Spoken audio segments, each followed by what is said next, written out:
We must have this spiritual connectedness. My people, for 80,000 years and upwards, a long, long time,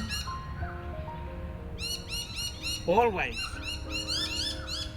talked with trees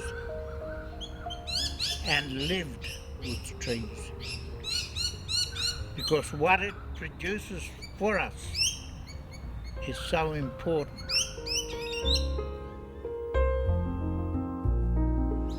People say to me, "What's the name of that tree?" I don't know the name of the tree. I'm not interested in the name of the tree. All I'm interested in is what that tree offers me. And to me, that is more important.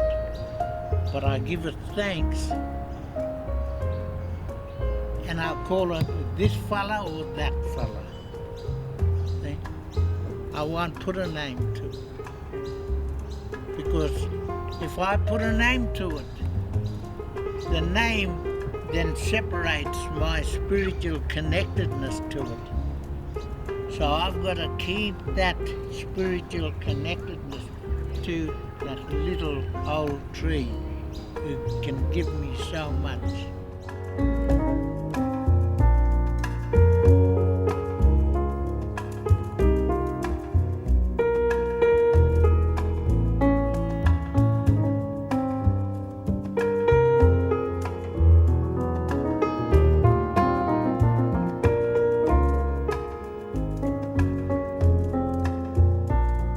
Why do we ignore the call of nature? Why do we ignore what the land is saying to us and telling us?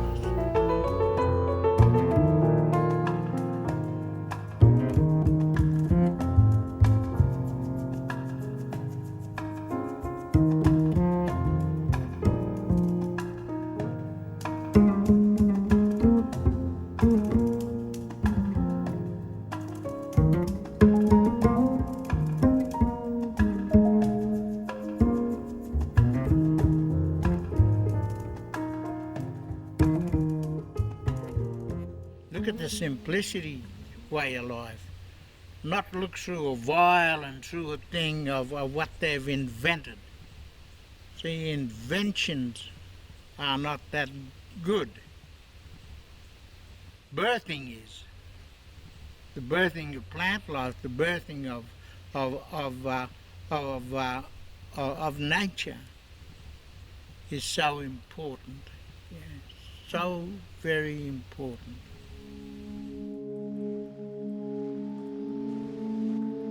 I love getting these little spiritual emails, you know, from these little plants and trees, big trees, and it's so wonderful to have that communication.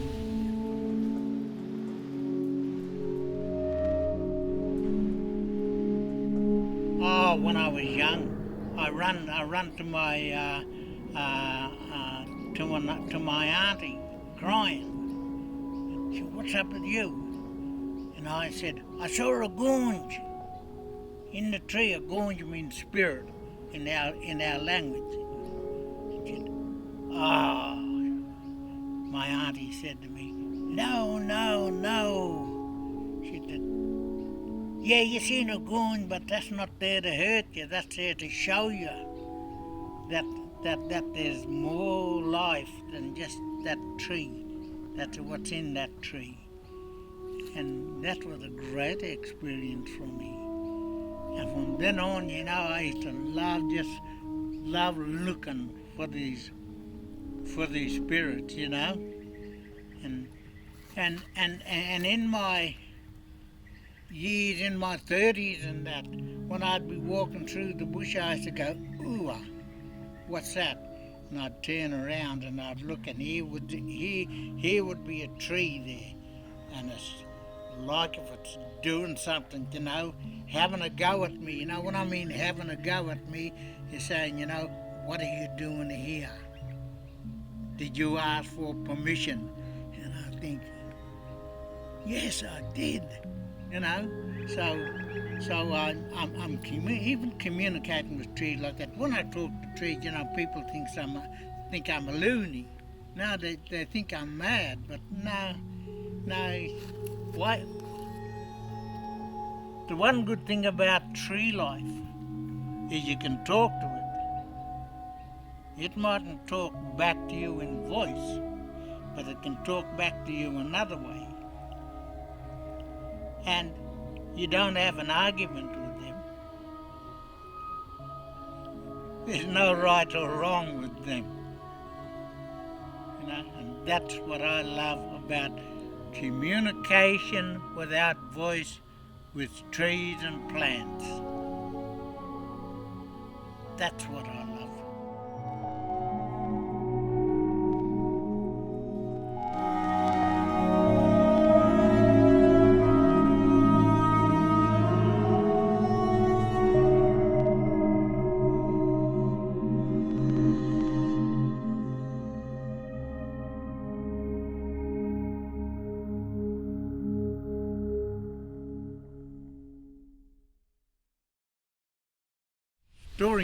Storytelling is important. Storytelling, you're leaving a legacy. You're leaving a legacy of history and wisdom. And knowledge. We have a legend. We have a great story that talks about the rock and the tree. Many, many years ago,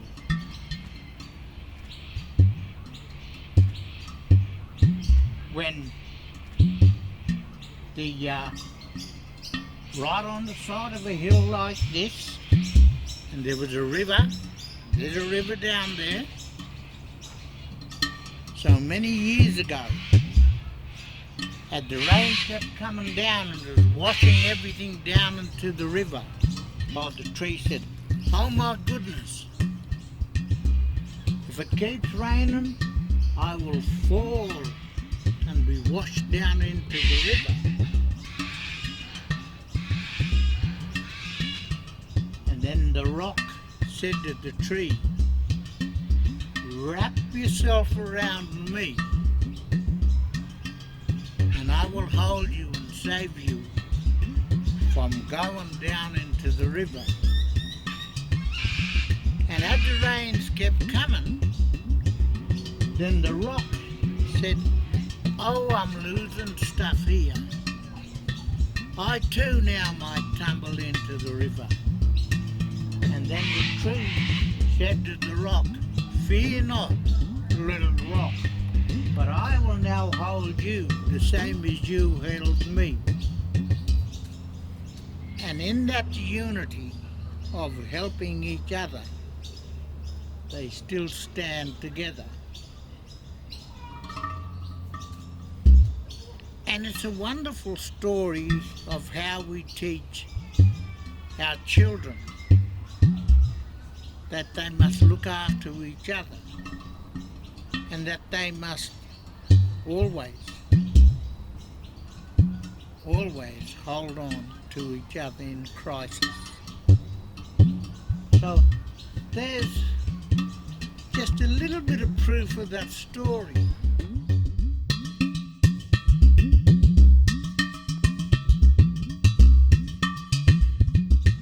So important, that little story. So important is that image, and it's telling us there, it's showing us how we can save each other.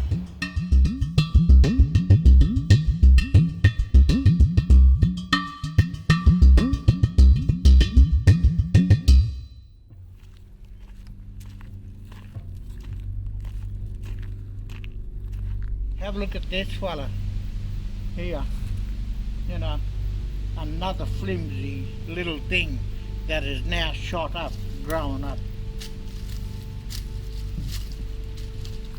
and is holding itself.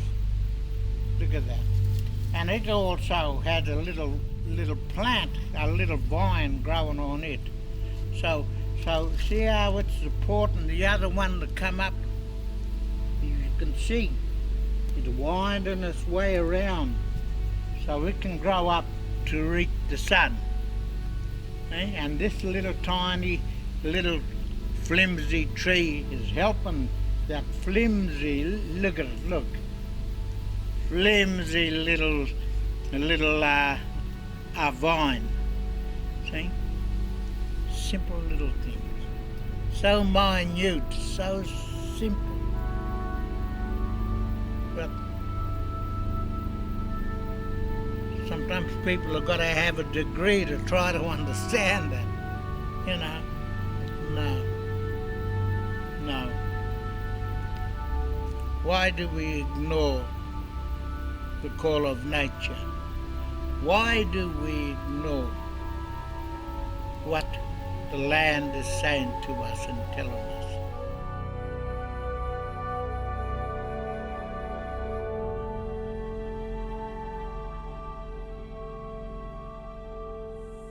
This is that documented proof there. See that tree there, how it wheeled and just went straight away. Why would it grow like that? Why would this medicine tree, why didn't it keep growing up? See?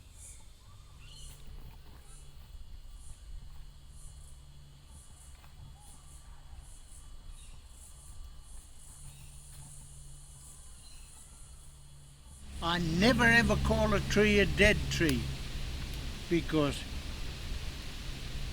everyone's a living thing, even if they say it's dead. Now that's important.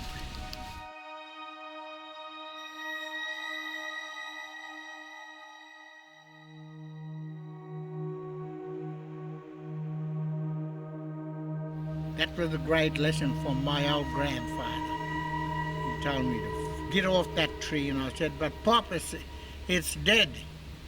And he said, dead? I said, yeah. And he never said nothing. And then he said to me after, he said, go and get some of that dead wood so I can make a fire and boil the billy can. The billy can is something we boil, you know, to make tea. And he done it. And he pushed all the bits of wood back into the fire, and there was nothing but coal, hot coals there. And then he said to me, he said, you know that dead tree you gathered? I said, yes, Pop. He said, well, pick it up. I said, no, Pop. I don't want to be disrespectful to you, but I'm not going to pick that up. He said to me, why? I said, because look, it's alive. And I shut up.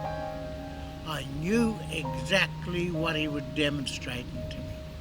See, I discovered that it was alive with fire.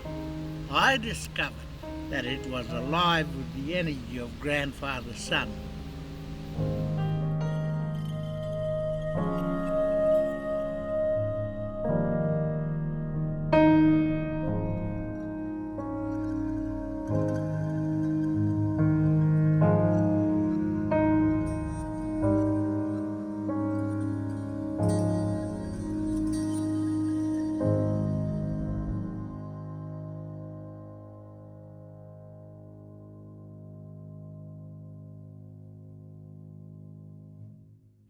They can survive fires, but it's so hard for them to survive concrete, tarred road, bitumen.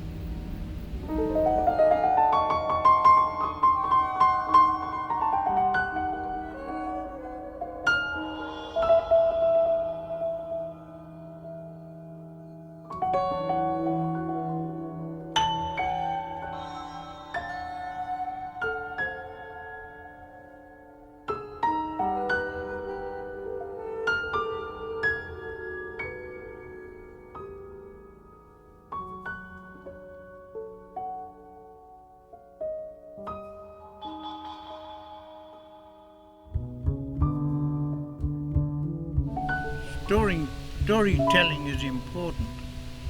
Storytelling, you're leaving a legacy. You're leaving a legacy of history and wisdom. And knowledge. See, sometimes you can have knowledge but not wisdom. It's a fine line there. I don't know how to separate that. I do in a sense, but I can't put it into words. And it's not for me to put into words. People can have knowledge, they can read that through a book and get all that. But the wisdom to know what you're doing with stuff like just a little plant life and trees, water and rocks and animals is a totally different concept of learning. You got to feel everything. You got to know. You got to know when you're looking around, oh, something's looking at me. You know, what's that? See? It becomes a knowing, I think might be the word, a knowing.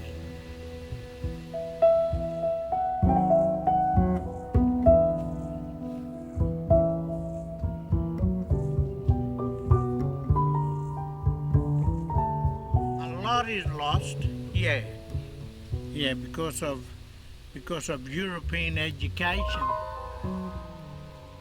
See, they're more concentrated. They're more concentrated on closing the gap with education, closing the gap with health. See? No, that's not it at all. What they've got to learn to do is look at our way of life and learn more through that. Look at the simplicity way of life.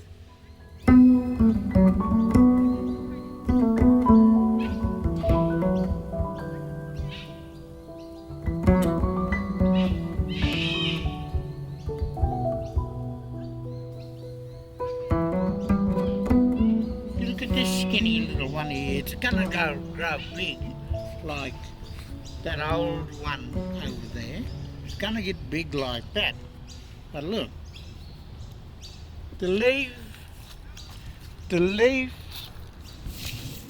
is so important to look at, because this is telling us, this little skinny tree or that big one that's through there, it's telling us that I have stuff to heal you. I got stuff to heal you. Have a look at my leaf. Then have a look at a part of your body. And you can see if you can guess that part of your body, because my leaf is like that. Is it your nose? When you're sick, you can use that, because sometimes it looks like a beak. Eh? And that's why they say, oh, he's a sticky beak. He's looking and he's sniffing that. Sticky beak. So there's something wrong with your nose that's going to affect your eyes, that's going to affect your ears, that's going to affect your chest. It's got something in it to heal that. So that's just that little bit of pharmaceutical stuff there that come off. Look at that. See? You know, same skinny little tree, same big one.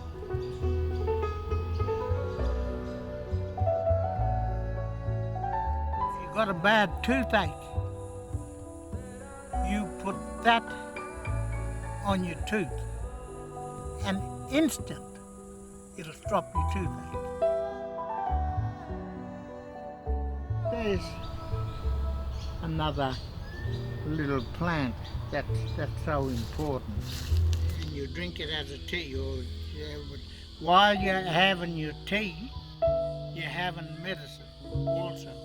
So most of our foods were our medicines.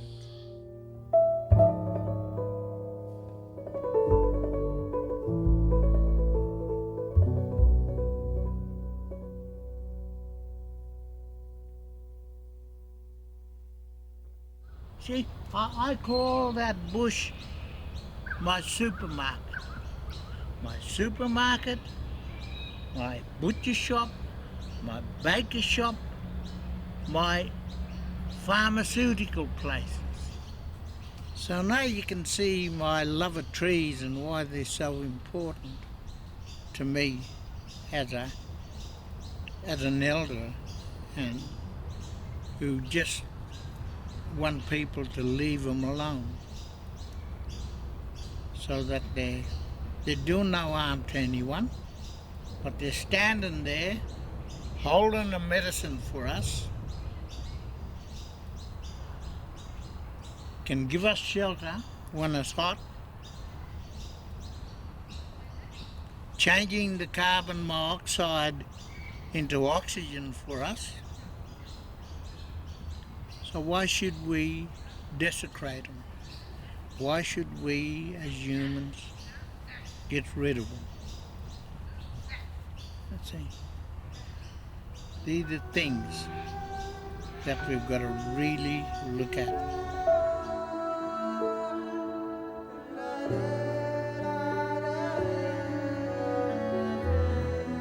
A grandmother tree is they're usually smooth bark.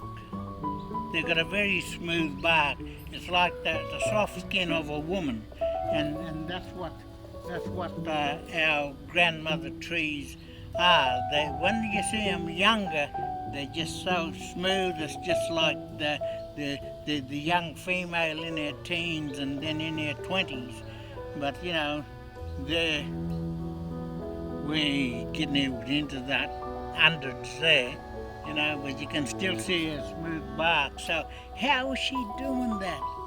You know, you got to start looking at that and start thinking, how could this old lady still have this wonderful complexion and have this wonderful smooth skin? You know, but most women of today are putting that cream on their skins and their faces. They don't need it.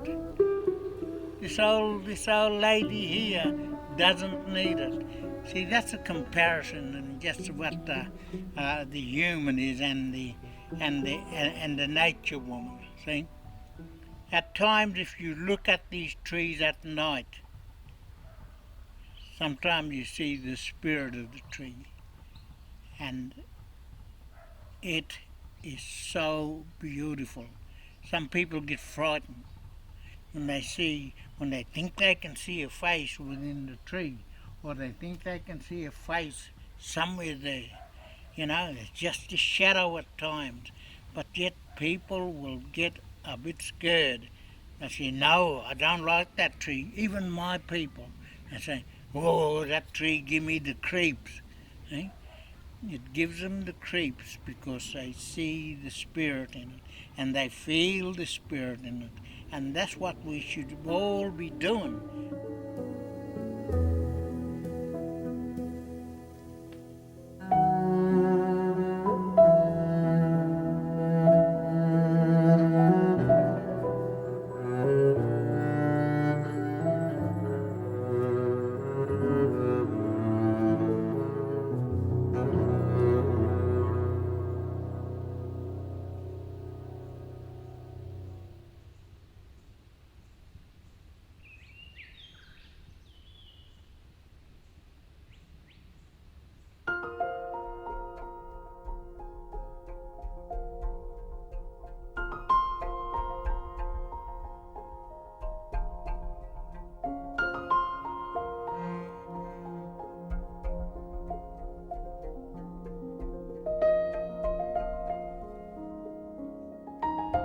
And we've got to put this right across the world and say, preserve your trees to preserve your life.